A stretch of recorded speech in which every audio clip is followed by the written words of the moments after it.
আসসালামু আলাইকুম বন্ধুরা, কেমন আছো সবাই? আশা করি সবাই ভালো আছো। আমিও আলহামদুলিল্লাহ ভালো আছি। তো আবার একটা নতুন ব্লগ নিয়ে হাজির হয়ে গেলাম তোমাদের সামনে।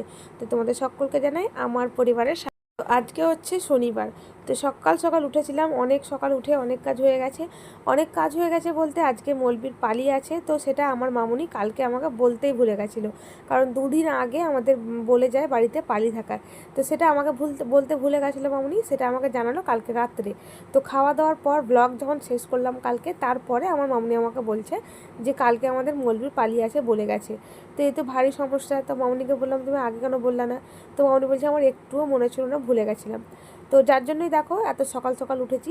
তো কালকে রাত্রে আমি কিছু কিছু কাজ সেরে রেখেছিলাম, যেমন কালকে ঠিক করে নিয়েছিলাম যে মলবির পালিয়ে আছে, তো সেদিন বিরিয়ানিই হবে।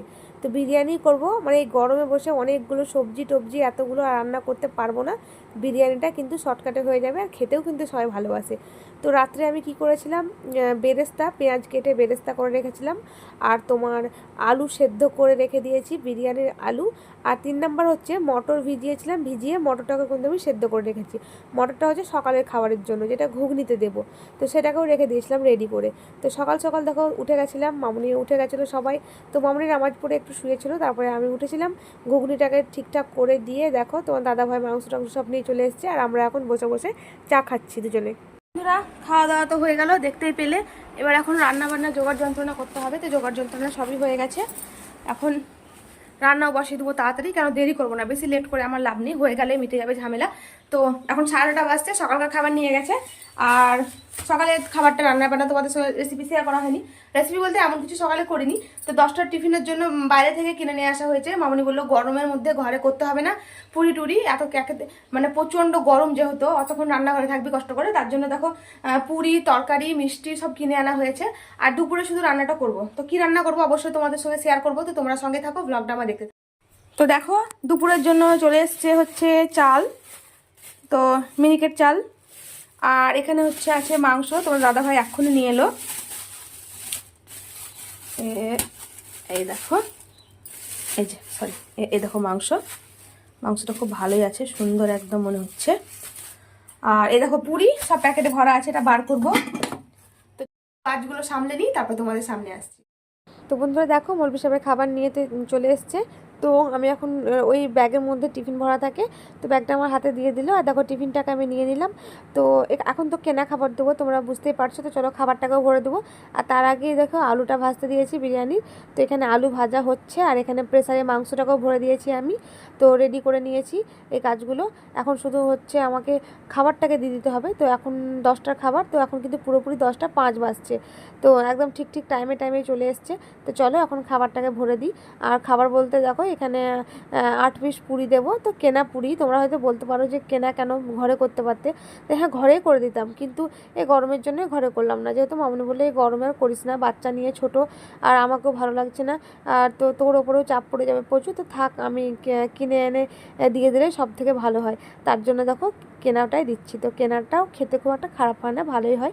আর কেনা পুরির তরকারি দিচ্ছি। ঘুগনি কিন্তু সকালে ঘরে করে দিয়েছিলাম, তো সেটা আর এখন দেবো না। তো পুরীর যে তরকারি হয়, আলুর তরকারি, এখানে আমাদের আবার এখানে আলু মটরের এইসব তরকারি হয়, তো সেসব তরকারি এখন দিয়ে দিলাম। আর মিষ্টি দিয়ে দেবো। আর মেয়ে দেখো খেলা করছে বাইরে, তো মেয়েকেও 1 পিস পুরি দিয়েছি। আজকে তো কলা টলা কিছু খাবেই না, ওই একটা ওর পুরি হাতে দিলাম, তো ওটা নিয়ে এখন খেলা করছে। আর ওইদিকে তোমাদের দাদা ভাই ও চলে গেছে, ও সব কিছু আমাকে একদম গুছিয়ে দিয়ে বাজার টাজার করে দিয়ে গিয়ে ও চলে গেছে। ও যাবে হচ্ছে আম্মুর সঙ্গে, একটু দরকার আছে ব্যাংকে, তো আম্মুকে নিয়ে ও ব্যাংকে যাবে, ওই জন্য সকাল সকাল সব কিছু কমপ্লিট করে দিয়ে নিজেও খাওয়া দাওয়া করে, তোমাদের দেখলে আমরা একসঙ্গে খাওয়া দাওয়া করলাম। তো খাওয়া দাওয়া করে ও বেরিয়ে গেছে। আর দুপুরে ওকে এখানেই খেতে বলেছি আজকে, যেহেতু মলবি পালিয়ে আছে আর বিরিয়ানি হবে, ও তোমার দাদাভাই খুব বিরিয়ানি ভালোবাসে।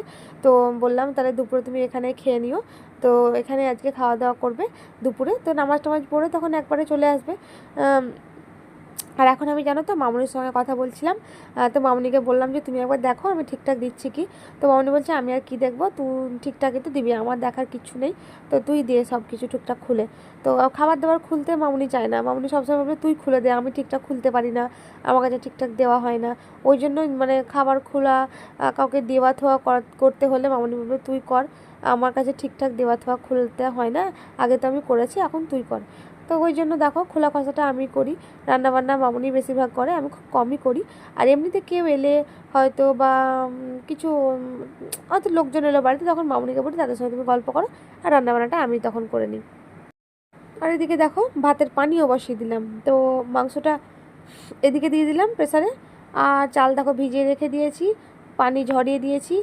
আর আলু ভাজা কিন্তু আমার হয়ে গেছে কমপ্লিট। তো এই দেখে নাও, আলুগুলোকে ভেজে আমি তুলে রেখে দিয়েছি। আর এটা হচ্ছে বেরেস্তা পেঁয়াজের। তো বেরেস্তাটাতেও দেখো চিনি, বিরিয়ানির মশলা, সানরাইজের যে গুঁড়ো মশলাটা হয়, আর বাড়িতে যে গোটা মশলা কিনে এনে ভেজে যেটা গুঁড়ো করা হয় সেটা, দেখো এটা সানরাইজের। তো এই সবগুলোকে আমি একসঙ্গে মিশিয়ে নিয়েছি। তো একদম যতটা পারছি কাজটাকে আমি এগিয়ে রেখে দেবো। আর চলো, সকাল থেকে তোমরাও আমার মেয়েকে দেখোনি, তো তোমাদেরকে একবার আমার মেয়েকে দেখিয়ে দিই। তো এই দেখো আমার মেয়ে এখন খেলাধুলো করছে, আর ওই যে খেলা করছে হচ্ছে কাকিমার মেয়ের সঙ্গে। তুমি তো চেনোই তোমরা ভালো করে কাকিমার দুই মেয়েকে, কারণ আগের অনেক ভিডিওতে কিন্তু কাকিমার এই দুই মেয়ে আমার সঙ্গে আছে, শর্ট ভিডিওগুলোতে যখন আমি কমেডি ভিডিওগুলো বানাতাম তখনকার। তো দেখো কাকিমার মেয়ের সঙ্গে আজকে আমার মেয়ে খেলা করছে। তো খাওয়া দাওয়া বলতে ও কিন্তু কলাটলা কিছু খায়নি, ওই যে বললাম একটু পুরি দিয়েছিলাম, সেটাই ছিঁড়ে ছিঁড়ে যা করেছে খেয়েছে। আর আমাকে আবার বললো, দেখো আমি ভিডিওটা দেখিয়ে শেষ করছিলাম কিন্তু মেয়ে আমাকে বলছে মাম্মা আমাদেরকে আর একবার একটু ভালো করে দেখাও ভিডিওতে, তার জন্য দেখালাম। আর এদিকে দেখো চলে এসেছি, ভাতের পানিটা ফুটে গেছে, তো চালটা এখন দিয়ে দিতে হবে। তো চালটাকে দেখো দিয়ে দিচ্ছি। আর পানিতে দিয়েছিলাম হচ্ছে লবণ, সাদা তেল, আর আমি কিন্তু গরম মশলা টরম মশলা আর পানিতে ভরি না, কারণ যেহেতু গুঁড়ো তো করেছি গরম মশলা, তো আবার সেই পানিতে দেবো তো বেশি মশলা মশলা গন্ধ হয়ে যাবে, তার জন্য কিন্তু আমি পানিতে আর মশলা ব্যবহার করি না। হ্যাঁ, তেজপাতাটা করি, কিন্তু তেজপাতাটা আজকে করিনি, কিন্তু তেজপাতাটা দিই, বাকি কোনো মশলা আমি দিই না। আর আমার কিন্তু জানো তো পোলাওয়ের থেকে কিন্তু বিরিয়ানিটা খুবই পছন্দ। আমি বিরিয়ানি খেতে খুব ভালোবাসি বলে যে একদম একসঙ্গে 2-3 প্লেট খেয়ে নেবো সেটা কিন্তু নয়। আর এই দেখো আমার মেয়ে চলে এসছে কথা বলতে বলতে, তার কারণ হচ্ছে মেয়ে এখন, আর আমার মেয়ে আবার এই চালের সাদা ভাতটা খেতে খুব ভালোবাসে, ও বিরিয়ানি খাবে না কিন্তু এই চালের সাদা শুকনো ভাতটা খায়। তো বলছে মাম্মা আমাকে দাও, ভাতটা হয়ে গেছে। তো ওকে দেখাচ্ছি, দেখো ভাত হয়নি এখনও, চাল হয়ে আছে। তো দেখো আমি এখন নিয়ে চলে এলাম চামচ, তো মেয়েকে দেখানোর জন্য যে এটা এখনও ভাতটা ফুটে ওঠেনি, চাল হয়ে আছে। তো সেটাই দেখো ওর হাতে আমি এখন দিয়ে দিলাম। তো কি বলবো বলো, বাচ্চা মেয়ে তো বোঝে না। তো চলো তারপরে এখন রান্নাটা হয়ে যাক, তারপর ভিডিওতে আসছি আবার।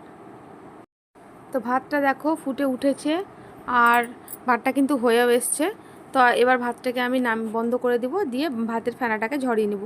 আর মাংস দেখো ঢাকনা খুলে দিয়েছি, তো ঢাকনা খুলে দেখলাম যে একটু ঝোল আছে, মানে আমি কিন্তু মাংসতে পানি দিইনি। হ্যাঁ, মাংসের সঙ্গে একসঙ্গে ওই আদা রসুন বাটা, টমেটো আর জিরে ধনের গুঁড়ো আর লবণ আর চিনি দিয়ে বসিয়ে দিয়েছিলাম, হলুদ পেঁয়াজ এগুলো দিইনি। পেঁয়াজ দিয়েছিলাম বলতে পেঁয়াজ ভাজা যে বেরেস্তা দেখেছিলে একটু অল্প পরিমাণ দিয়েছিলাম। তো পানিটা আছে এখন কষিয়ে নেব, দিয়ে পানিটাকে একটু শুকিয়ে নেব। তো দেখো ভাতটা ঝরানোর জন্য আমি নিয়ে চলে এলাম ঝুড়ি। এটা তো আর আমি ডাইরেক্ট কোনো জায়গায় ঠাকা দিয়ে ফেনা ঝরাতে পারবো না, তো ঝুড়ির মধ্যে ঢেলে নেব। আর এই ঝুড়িগুলোতে তো ভাত ঝরানো খুব সুন্দর হয়, তোমরা জানোই। তো দেখো হাঁড়িটা কিন্তু বেশ বড়োই আছে, বড়ো সড়ো হাঁড়িতেই করেছিলাম, কারণ ভাত কিন্তু অল্প কিন্তু হাঁড়িটা বড়ো আছে।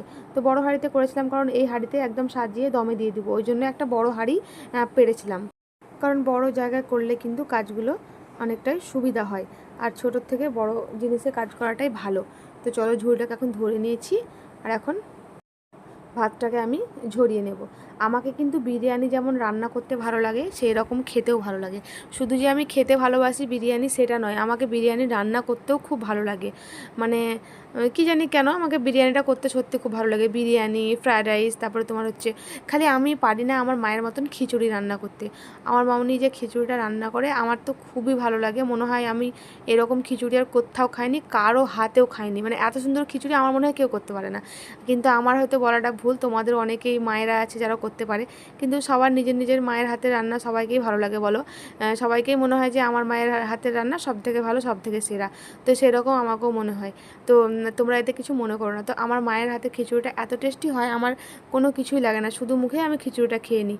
তো ও আমার মানে তোমাদের দাদা ভাইও কিন্তু আমার মায়ের হাতের খিচুড়িটা খুবই পছন্দ করে। ও খিচুড়ি খায় না, কিন্তু শুধুমাত্র আমার মামুনির হাতের খিচুড়িটাই খায়। তো ওই রকম খিচুড়িটা আমি করতে পারি না। বিরিয়ানি, ফ্রায়েড রাইস এগুলো করতে পারি, তারপরে আরও মানে অনেক রকম আছে, তেহারি টেহারি এগুলোও করতে পারি, শুধু খিচুড়িটা বাদ দিয়ে। তো ঠিক আছে, একদিন আমার মামনির হাতের খিচুড়িটাও তোমাদের সঙ্গে শেয়ার করব। একদিন মনে হয় আমি ব্লগে খিচুড়ি দেখিয়েছিলাম, কিন্তু মানে রেসিপিটা শেয়ার করতে পারিনি, আমার মামনি করেছিল, আমি সেটা দেখিয়েছিলাম। তো অবশ্যই একদিন তোমাদেরকে কিন্তু দেখাবো। আর তোমরা কমেন্টে কিন্তু জানাবে তোমরা কারা কারা খিচুড়ি খেতে ভালোবাসো। তো এ দেখো, আমি প্রথমে মাংসের একটু ঝোল যেগুলো ছিল সব ঝোলটা আমি করে দিইনি, শুকিয়ে দিইনি, তো কিছুটা ঝোল আমি হাঁড়ির তলাতেই দিয়ে দিচ্ছি যাতে হাঁড়ির তলাটা লেগে না যায়। তো ওই দেখো তোমাদের দাদাভাই এখন চলে এসেছে রান্নাঘরে, আর ও খুন্তি নাড়ছে। তো তোমরা হয়তো পুরোটা দেখতে পাচ্ছ না, ওর হাতটা দেখতে পাচ্ছ। তো ও এসেছিলো একটু দরকারে বাড়িতে, তো মানে এলো তখন 12টা বেজে গেছিলো। তার জন্য বললো যে আর যাবো না মসজিদে নামাজ পড়তে, তো আজকে ঘরে নামাজ পড়বো। তো বললাম ঠিক আছে তাহলে আজ যেও না মসজিদে, আজকে ঘরে নামাজ পড়ো, তো খেয়ে নিবা, তখন তো এইখানে তো খাওয়া, তাহলে যেতে হবে না মসজিদ। তো বললো ঠিক আছে তাহলে আজকে ঘরে পড়ে নিবো। আর মেয়েও যেতে দিল না, মেয়ে ওর সময় খেলা করছিল। তো রান্নাঘরে এসেছিলো দেখতে আমি বিরিয়ানি সাজাচ্ছি সেটাই। তো বিরিয়ানি আমি রান্না করি, কিন্তু বিরিয়ানি আমার শ্বশুরমশাইও রান্না করতে পারে খুব ভালো, উনিও রান্না করেন বিরিয়ানি খুব সুন্দর। তো আগে গিয়ে তো ওনার হাতে বিরিয়ানি খেতাম, এখন গেলে আমাকেই বলে যে তুমিই করো, কিন্তু উনিও রান্না করেন বেশ ভালোই, সুন্দর রান্না করেন। তো যাই হোক, চলো বন্ধুরা, দেখো সাজানো হয়ে গেছে। তো হয়তো তোমাদের মতো করতে পারি না, তবে আমি নিজের মতো যতটুকু পারি সেই হিসাবে করি, আর আমার পরিবারের লোকজনও ভালোবাসে আমার হাতে রান্নাটা। তো কটা ভাত আমি রেখে দেবো এই আমার মেয়ের জন্য, কারণ আমার মেয়ে তো বিরিয়ানি খাবে না, শুকনো ভাত খাবে। তো ওকে ওই শুকনো ভাতটা দেবো। তো ওকে গোসল করানো হয়ে গেছে, আমি এখন ঘরে ওকে রেখে এসেছি, তুমি তোমার পাপার সঙ্গে খেলা করো। তো তারপরে আমি তখন তোমাকে ভাতটা খাইয়ে দেবো। তো এটা ভাতটাকে দমে দিয়ে আমিও গোসল করে নেব। আর ততক্ষণে তখন চলে আসবে ভাত নিতে। তো ভাত নিতে আসে মোটামুটি ওই কটা হবে, 1:30 হয়তো হয়ে যাবে, কারণ জোহরে নামাজ পড়তে আর করতে তো সময় লাগবে। তো 1:30 দিকে চলে আসবে। তো দেখো দিয়ে দিলাম সাদা তেল, আর শেষে আমি একটু ঘি ব্যবহার করব। আর দুধ দিতাম, জানো তো, ওই যে কালারটা দিতাম, সে কালারের সঙ্গে দুধ দিতাম, কিন্তু দুধটা এখনও আনেইনি, তাই দুধ আসেনি বলে আমি এরকম পানির সঙ্গে ঘুরে দিয়ে দিলাম। আর শেষে একটু সামান্য পরিমাণে ঘি দিয়ে দিলাম। তো আগে তো আমার মামনি বিরিয়ানি করলে পুরোটাই ঘিয়ে করতে, জানো তো, কিন্তু এখন যা পেটের প্রবলেম, গ্যাস ট্যাস হয়, ওই ভয়ে আর ঘি দিয়ে করে না, সাদা তেলে করা হয়। পোলাওটাও সাদা তেলে করে, কিন্তু আগে আমার মামনি ঘি, পোলাও, বিরিয়ানি এইগুলো একদম পিওর ঘি দিয়ে করতো। আর এই দেখো আমি এখন একটা আলু তুলে দিচ্ছি মেয়ের জন্য, তোমার দাদা ভাই এলো, দিয়ে বললো মেয়ে আলু খেতে চাইছে। তো দেখলাম একটা ছোট দেখে দেখলাম আলু, দিয়েও সেই আলুটাই দিলাম। তো আলুগুলো সাইজ একটু ছোটো ছোটো হয়ে গেছে, আমি কিন্তু আলু আরও মোটা মোটা দিই, তো মোটা মোটা ছিল না, সেই জন্য ছোটো ছোটো আলু দিয়ে দিচ্ছি। তো চলো এখন সব রেডি হয়ে গেল, এখন ঢাকনাটাকে দিয়ে বন্ধ করে দেবো। তো বন্ধুরা ফাইনালি বিরিয়ানি রেডি হয়ে গেছে, আর বিরিয়ানির লুকটাও তোমরা কিন্তু একবার দেখে নাও। এরই মধ্যে কিন্তু আমি এখান থেকে বিরিয়ানি নিয়ে গিয়ে আমার মেয়েকে খাইয়েও দিয়েছি, তখন তোমাদের সঙ্গে শেয়ার করিনি, কারণ আমার দেরি হচ্ছিলো, মেয়েকে খাওয়াতে হবে, অনেকটা সময় হয়ে গেছিলো, যার জন্য দেখাইনি। ওই দেখো একটা প্লেট রাখা আছে, যে প্লেট দিয়ে আমি ভাতটা বেড়েছিলাম। তো এখন ভাতটাই বেড়ে নেব, কারণ ভাত নিতে এখনও আসেনি, অনেকটা বেলা হয়ে গেছে, 1:30 পার হয়ে গেছে। তো আমাদেরকেও খিদে পেয়েছে। তো দেখলাম যে মৌলবীদের জন্য দুজন তো ভাত নেবে, তো দুজনের 2 থালা ভাত আমি, মামনি বললো আলাদা আলাদা করে 2 থালা ভাত বেড়ে রেখে দে, তারপর তখন আমাদের ভাত মানে বাড়বি, আমরা খাবো। তার জন্য দেখো সেটাই আমি করছি। আর সেটা করতে করতে দেখছি দরজায় ঠকঠক করছে, চলে এসছে। তো ভালোই হলো, আর কোনো ব্যাপার নেই। তো ওই জন্য মাংসগুলো একটু ভালো ভালো দেখে বেছে বেছে দিচ্ছি। আর এই দেখো টিফিনে ভরে দিলাম ভাত, মামনি এখন ব্যাগটা দিতে যাচ্ছে। তো চলে এসছে ভাতটা নিতে। তো তোমাদেরকেও দেখাচ্ছি, দাঁড়াও, সকালে তো দেখাতে পারিনি। ইনি এই দেখো ইনি হচ্ছেন সেই যিনি ভাত নিতে আসেন। তো চলে গেল এখন ভাতটা নিয়ে, এবার আমরা এখন ভাত খেয়ে নেবো, তারপর তোমার গুড ইভিনিং। গুড ইভিনিং বলতে গুড ইভিনিং বলাটা ভুল, 8টা পার হয়ে গেছে। আর ব্লগটা বেশি বাড়াবো না বলে আমি শেষ করতে চলে এলাম। তো সন্ধ্যে থেকে তোমাদের সঙ্গে কিছু শেয়ার করিনি, তোমরা তো দেখতে পেলে দুপুরবেলায় খাবার নিতে এলো। তো দুপুরবেলা আজকে বিরিয়ানি হয়েছিল, বিরিয়ানিটাই করলাম। আর রাত্রিবেলা দেখো ভাত খাবে বলেছিল হ্যাপি সাহেব, আগে রুটি খেতে, তো রুটিটা দিতাম, তো এখন আবার বললো যে না ভাত খাবো। তো যার জন্য দেখো ভাত হলো। তো বিকাল থেকে খুব ব্যস্ত থাকার জন্য ভালো করে ভিডিওটা আমি একটাও শ্যুট করতে পারিনি। বুঝতেই পারছো, যখন তাড়াহুড়োর মধ্যে কাজ থাকে তখন কিন্তু ভিডিও করা যায় না, কারণ ভিডিও করতে গেলে কিন্তু অনেকটা সময় লেগে যায়। মানে একটা কাজ যেটা আমার 10 মিনিটে হবে, সেটা কিন্তু ভিডিও করতে গেলে আমাদের 20 থেকে 25 মিনিট সময় লেগে যায়, কারণ মোবাইল লাগাও, ক্যামেরা লাগাও, এটা করো সেটা করো, বহুত টাইম লেগে যায়। যারা তোমরা ভিডিও করো তারা অবশ্যই কিন্তু জানো। তো যার জন্য আমি কিন্তু ভিডিওটা শ্যুট করতে পারলাম না। তো এখন আমার রান্নাটা কমপ্লিট হয়ে উঠতে পারেনি, এখন চলছে রান্না বান্না। তো রাত্রে রান্না বলতে দেবো হচ্ছে ডিম হবে, ডবল ডিমের অমলেট করে দেবো, মুসুর ডাল হলো, আলু ভর্তা হলো, আর ভাত, পটল ভাজা, এটাই হবে। আর এবার তোমার দাদা ভাইয়ের জন্য হচ্ছে ডিম আলুর একটা তরকারি হচ্ছে। তো দিনে যে বিরিয়ানি হয়েছিল সব কিন্তু খাওয়া দাওয়া হয়ে গেছে, কারণ রাত্রের জন্য আমি করে নিই, মানে এমন করে করেছিলাম যাতে দিনের মধ্যে আমাদের কমপ্লিট হয়ে যায়, কারণ হাফিজ সাহেব রাত্রে একটা রুটি খেত, যার জন্যই করেছিলাম যে একবেলা মতো হয়ে যাবে, রাত্রে তখন রুটি খাবে। আর তাহলে ওই থাকবে না। তো যাই হোক, যখন বলে গেল রুটি খাবো না ভাত, তার জন্য ভাতের ব্যবস্থাই করছি। তো দেখলাম ব্লগটা এবার শেষ করি। তো মেয়ে এখন খেলাধুলো করছে, আমার ভাতও হয়ে গেছে, আমি ডিমের আলু ঝোলটা হয়ে গেলাম, ভাত খাই দেবো মেয়েকে। তো আজকের মতো ব্লগটা বন্ধুরা এই পর্যন্ত। যদি ভালো লেগে থাকে তো অবশ্যই চ্যানেলটা সাবস্ক্রাইব করে দিও, লাইক কমেন্ট শেয়ার করতে ভুলো না, আর পাশে থাকা বেল আইকনে টিপে অল বাটনটি প্রেস করে দিও, তাহলে তোমরা নোটিফিকেশন পেয়ে যাবে। তো ঠিক আছে স্যার, ভালো থেকো, সুস্থ থেকো, খুদা হাফেজ, আসসালামু আলাইকুম।